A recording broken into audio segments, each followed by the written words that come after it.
I'm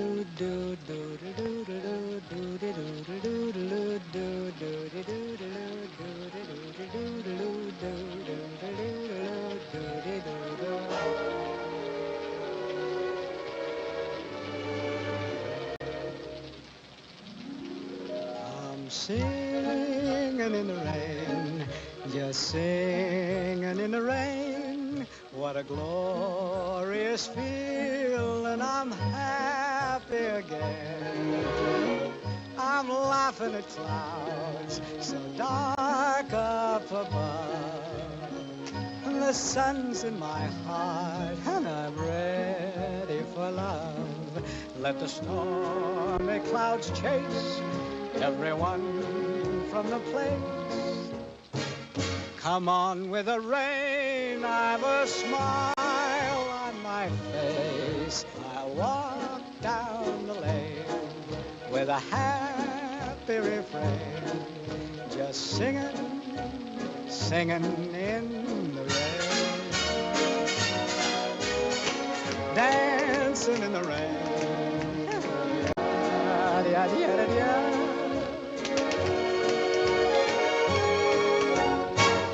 I'm happy again.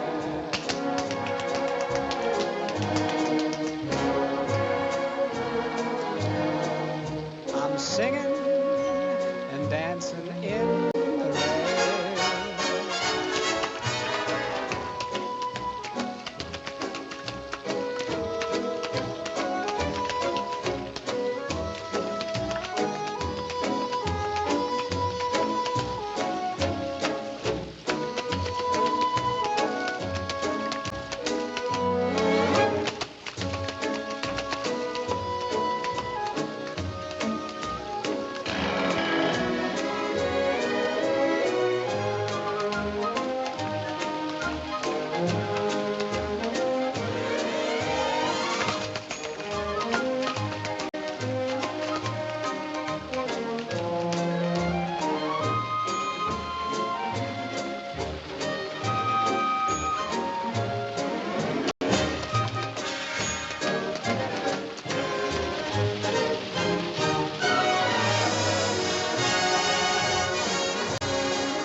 Muy bien.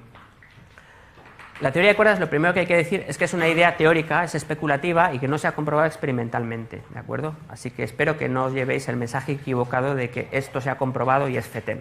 Tiene sus fans, tiene sus detractores y al final da igual qué fans tenga o qué detractores tenga, la respuesta última la tendrá que dar la naturaleza, si esto se realiza o no, ¿de acuerdo? Lo que es interesante es que es una formulación, una construcción que ha llevado a muchos desarrollos en física fundamental. Por eso es tan interesante y se habla de que es una teoría muy bella, porque está conectada con muchas cosas interesantes en física de partículas, en gravedad, etc. Y es un intento de compatibilizar en ciertas situaciones la gravedad y la mecánica cuántica, ¿de acuerdo? Esto es algo que en sí es interesante pensar sobre ello. ¿Por qué queremos al final una gravedad cuántica? ¿Por qué queremos unificar esta descripción de la relatividad general con la mecánica cuántica? A fin de cuentas, la teoría cuántica describe sistemas muy pequeños, átomos, partículas, mientras que la relatividad general describe sistemas muy masivos, ¿no? Agujeros negros o galaxias o el universo entero. Para que fuera relevante la gravedad cuántica haría falta pensar en sistemas muy masivos y muy pequeños. ¿Hay sistemas así en la naturaleza? Bueno, pues básicamente podemos imaginarnos qué pasa en el corazón de los agujeros negros, que matemáticamente son objetos puntuales, su singularidad, y son enormemente masivos. Y otra situación correspondería a los primeros instantes del Big Bang, donde todo lo que conocemos estaba concentrado en regiones o escalas de distancia muy pequeñas, pero todo estaba allí, o sea que era algo extremadamente energético y masivo. O sea que la gravedad cuántica al final va a terminar tocando estos problemas. Y por eso es importante entenderlo, porque son problemas fascinantes. Hoy yo no voy a poder responderlos, ¿de acuerdo? Pero os puedo dar alguna pista de algunas cosas. Y me podéis preguntar por muchas otras, os podré decir, o Pues podré no decir, pero bueno, algo diré, ¿de acuerdo? Muy bien, vamos a empezar con qué es la teoría de cuerdas. Supongo que lo habéis oído 1000 veces y muchas de esas cosas serán muy trilladas, pero espero poder aportar alguna cosa nueva. La teoría de cuerdas propone que las partículas elementales no son puntuales, no son un punto, sino que son objetos extensos, son cuerdas, ¿de acuerdo?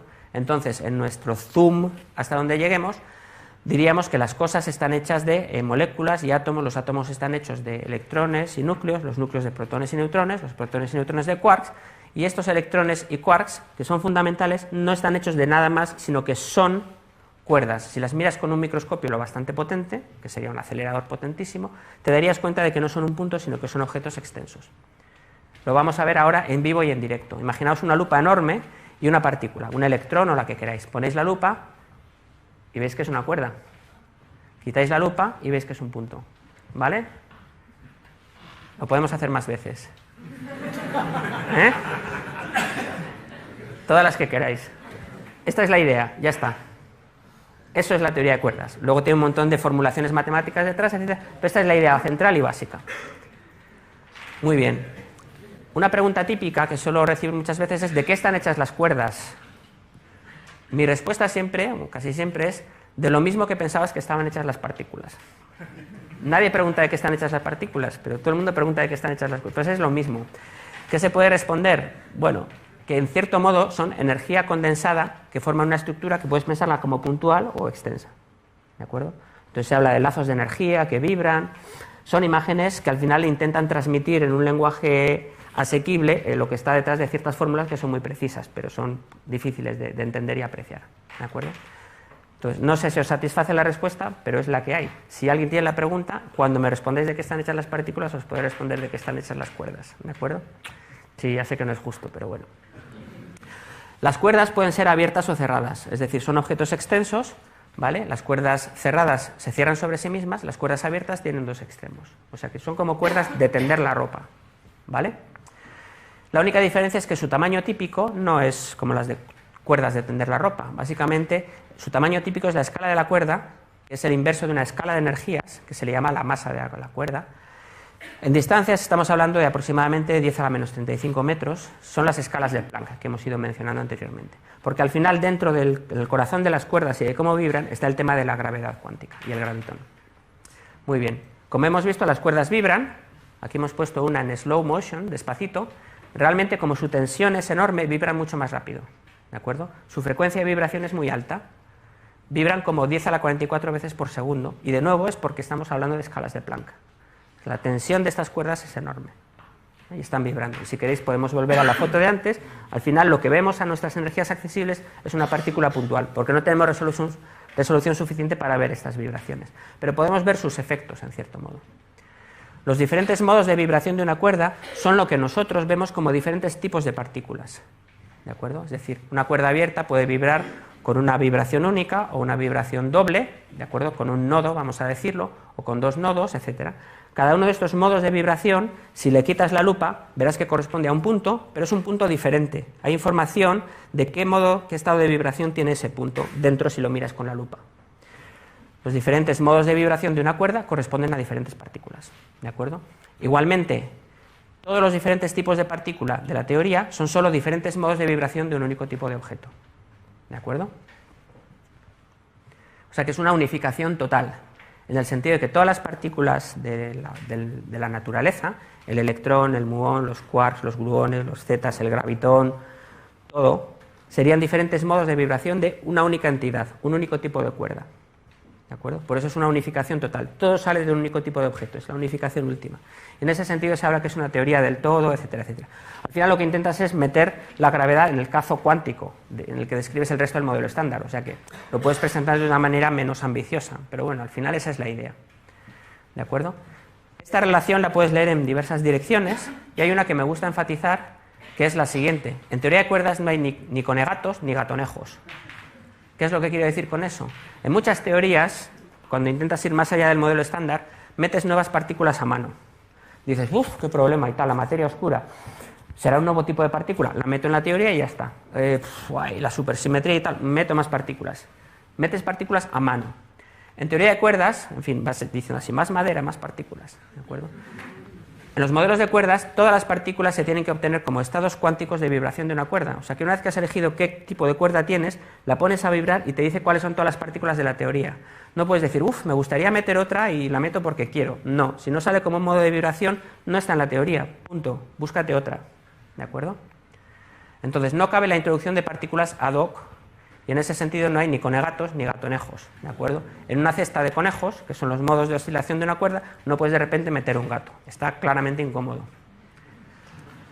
Muy bien. Los modos de vibración de una cuerda producen un conjunto de partículas, es lo que hemos dicho antes, con la particularidad de que tienen masa creciente, ¿de acuerdo? Por la siguiente razón. Este modo de vibración veis que tiene cierta energía cinética. Cuando quitas la lupa, lo que ves es que esa partícula tiene cierta masa asociada a la energía interna de este modo de vibración. A este se le llama el estado fundamental o el estado de energía cero, o de varias maneras. Corresponde a esta rayita, la energía corre hacia arriba. El siguiente modo de vibración veis que tiene mucha más marcha, ¿de acuerdo? Tiene más energía cinética, así que cuando le quitas la lupa, ves una partícula pero más masiva. Entonces la pinto un poco más arriba en energía. Esto sería quizá mejor llamarle masa, pero bueno, es un concepto intercambiable. Etcétera, etcétera. El siguiente vibra mucho más y está un escalón más arriba, ¿de acuerdo? El espaciado entre estos modos de vibración es la escala de la cuerda, que acordaos, es enorme, ¿de acuerdo? Es muchos órdenes de magnitud, 16 o 17, más que la energía accesible en el LHC, ¿de acuerdo? Entonces, la primera cosa que vemos es que hay un número infinito de partículas en la teoría, ¿vale? Esta torre nunca se acaba, siempre puedes poner más vibraciones y tendrás más partículas en tu teoría, ¿de acuerdo? Lo único que sucede es que nosotros no tenemos energía infinitamente alta para construir en nuestros experimentos todas estas partículas, porque son extremadamente pesadas. Ha costado mucho tiempo poder producir el bosón de Higgs, ¿de acuerdo? Y pesa 126 GeV. Aquí estamos hablando de 10 a la 17 GeV o cosas así. Energías monstruosas simplemente para el primer nivel. O sea que a las escalas accesibles solo podemos acceder a este nivel fundamental, a los modos de vibración más bajos de la cuerda. O sea que todas las partículas que conocemos son casi sin masa comparadas con la escala de Planck. Deberían estar en el nivel de vibración más bajo de la cuerda, ¿de acuerdo? Todos los otros son hipermasivos y ojalá los pudiéramos ver, porque sería una manera de testear experimentalmente la teoría, pero no tenemos acceso experimental a esos rangos de energía. La sorpresa es que si uno considera cuerdas cerradas y las pone a bailar, igual que hemos hecho antes, las pone a vibrar, el modo de oscilación más ligero de las cuerdas cerradas es un gravitón. Uno lo mira y cuando quita la lupa se encuentra una partícula sin masa, con spin 2 y que se acopla al resto de partículas como debería para reproducir a grandes distancias las leyes de la relatividad general.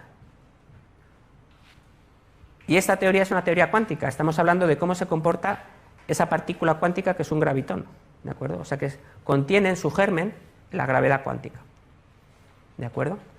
Igualmente, si uno considera, en fin, aquí hay mucha modelística, pero para la charla de hoy me voy a restringir a un tipo de modelos en los que los modos de vibración más ligeros de las cuerdas abiertas reproducen el resto de cosas, es decir, las partículas de materia, las partículas de interacción y cosas como el Higgs, ¿de acuerdo? O sea que, de forma un poco simplificada, de todo este zoo de posibles modelos que se pueden considerar, para la charla de hoy la gravedad va a venir de vibraciones o modos de vibración de las cuerdas cerradas.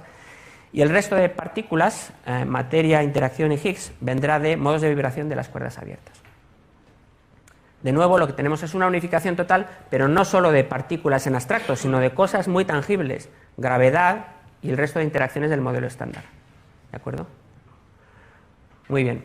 Vamos a ir entrando en un poco más detalle en cómo es esta descripción y cómo estos gravitones pueden dar lugar a amplitudes o a procesos físicos con sentido que no tienen este problema de los infinitos que mencionaba antes.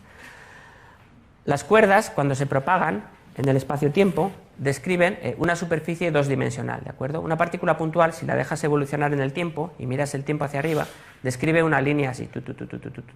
Si vas cortando rodajas de tiempo, vas viendo en qué posición está esa partícula.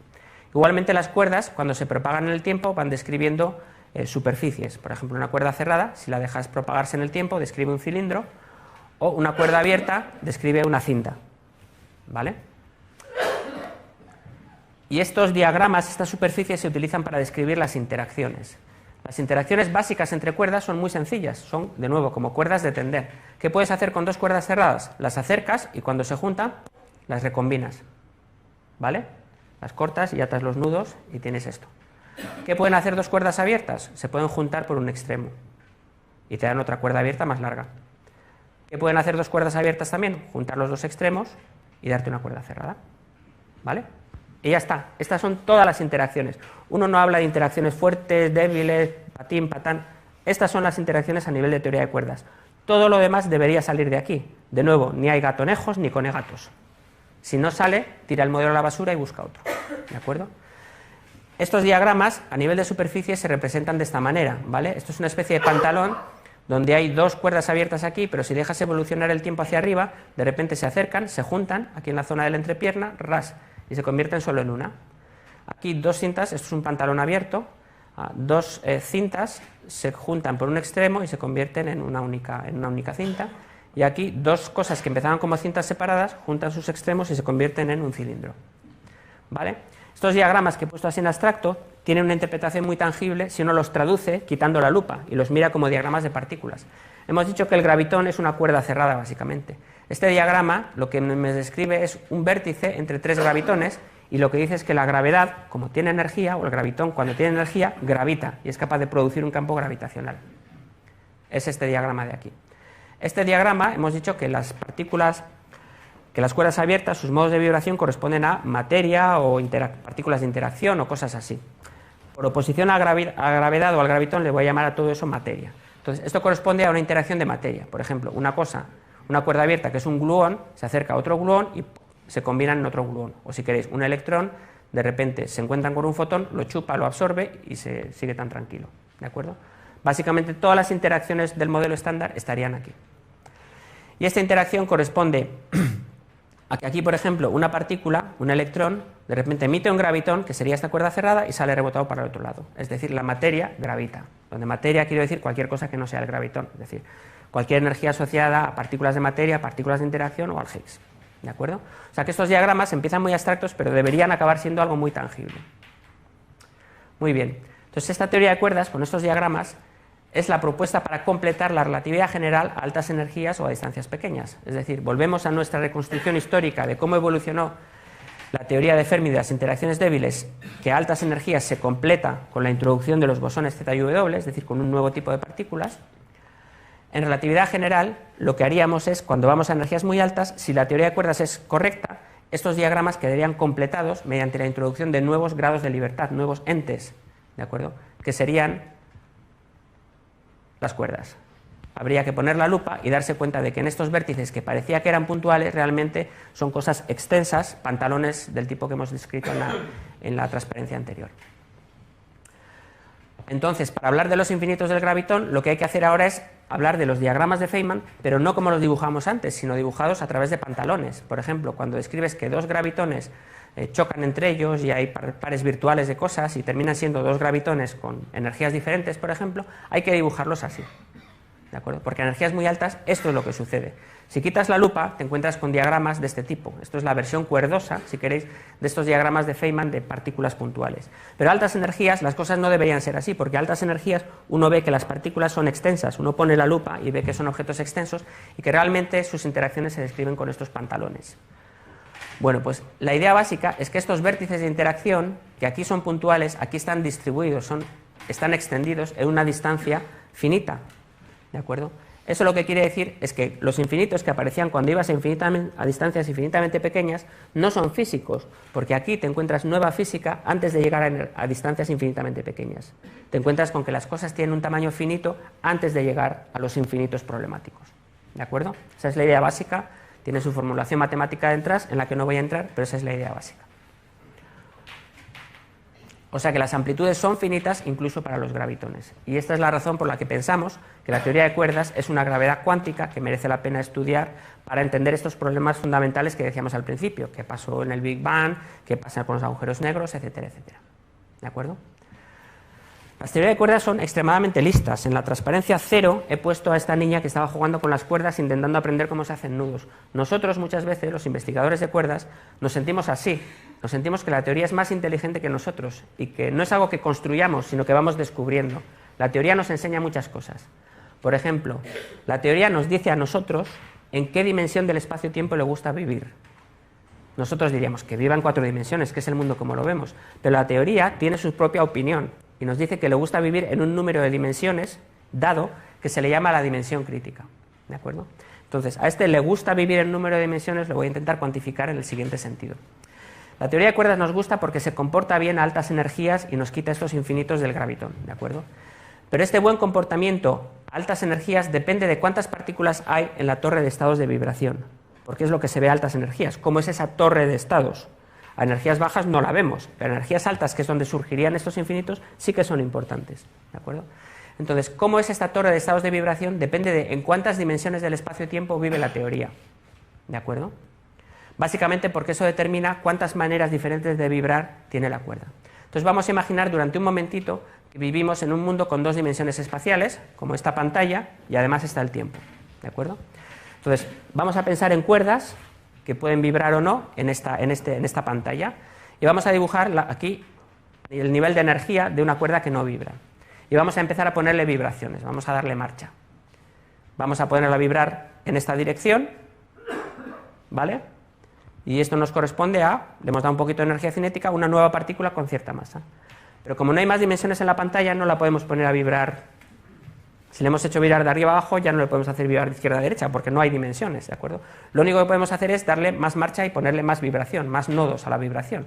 Esto lo que nos dice es que habrá otro nivel con el doble de energía, etcétera, etcétera. Construyes una especie de escalera equiespaciada y esa es tu teoría, esos son tus modos de vibración. Ahora puedes coger esta teoría y decirle, con este contenido de partículas, ¿qué me dices de los infinitos del gravitón? Y la teoría te diría, siguen siendo infinitos. Dices, vamos a probar con otra dimensión, vamos a probar con 3 dimensiones.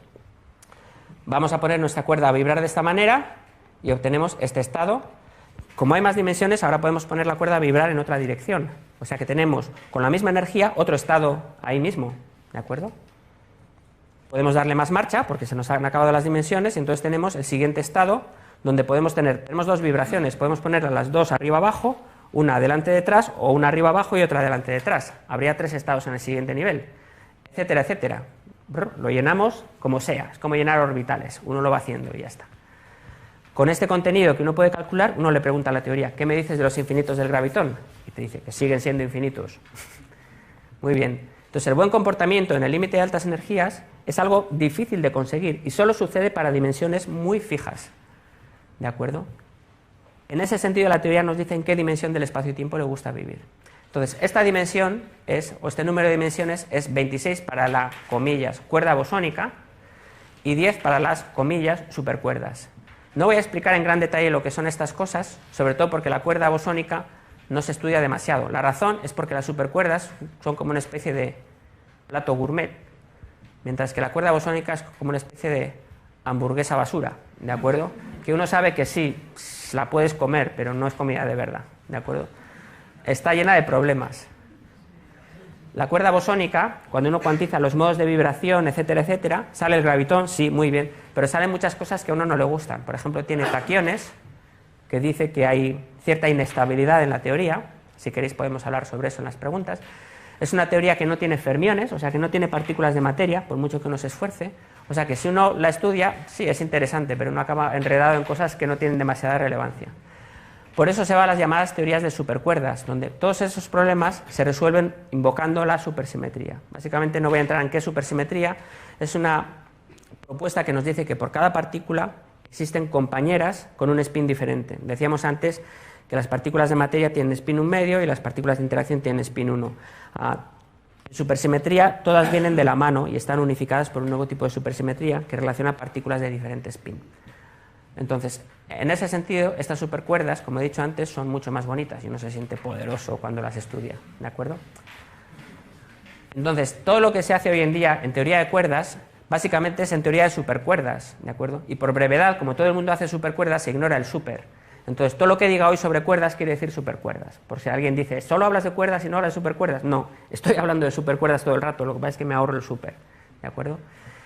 La teoría de cuerdas, al final, cuando uno oye hablar de teoría de cuerdas, siempre es teoría de supercuerdas, salvo los gatos que se dedican a intentar desentrañar la cuerda bosónica, que es muy interesante, pero no es la relevante para describir el mundo real tal como lo conocemos. Muy bien, eso es una especie de paréntesis semántico. Entonces, existen 5 teorías de supercuerdas, o 5 teorías de cuerdas consistentes, que todas viven en 10 dimensiones, ¿de acuerdo? Y a pesar de que son muy diferentes, están conectadas entre ellas y también están conectadas con la llamada teoría M, que no es una teoría de cuerdas, y además vive en 11 dimensiones, o sea que las dos cosas van de la mano. Es una teoría muy misteriosa, ¿no? La M se dice que es de misterio, membrana o madre, la teoría madre de todas. Se dibujan diagramas así con una estrellita donde uno quiere transmitir la idea de que todas estas teorías que parecen muy distintas, cuando uno las construye, están muy conectadas por cosas que se llaman dualidades no perturbativas, en las que no voy a entrar. Voy a intentar mantener el foco en intentar conectar con el mundo de la física de partículas tal como ha sido descrito en nuestras charlas. Así que no voy a meterme mucho en esto y si hay preguntas las podemos responder después. Muy bien. El entender estas dualidades no perturbativas es interesante porque al final casi todas las preguntas relevantes en gravedad cuántica